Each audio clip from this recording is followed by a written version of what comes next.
डोली चढ़ी के मैया आइली भूइया लोटे केस माई हो भूइया लोटे केस माई हो लीलारा पर बिंदिया शोभे गोदी में गणेश माई हो लीलारा पर बिंदिया शोभे गोदी में गणेश बालका के बुद्धि दियालु हर लियालु कलेश माई हो हर लियालु कलेश माई हो लीलारा पर बिंदिया शोभे गोदी में गणेश माई हो लीलारा पर बिंदिया शोभे गोदी में गणेश कन्या के घर बार दियालु हर लियालु कलेश माई हो हर लियालु कलेश माई हो लीलारा पर बिंदिया शोभे गोदी में गणेश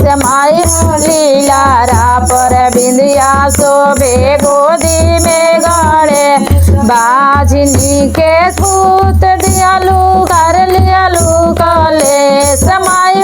हर लियालु कलेश माई हो लीलारा पर बिंदिया शोभे गोदी में गणेश माई हो लीलारा पर बिंदिया शोभे गोदी में गणेश पति जी के नौकरी दियालु हर लियालु कलेश माई हो हर लियालु कलेश माई हो लीलारा पर बिंदिया शोभे गोदी में गणेश माई हो लीलारा पर बिंदिया शोभे गोदी में गणेश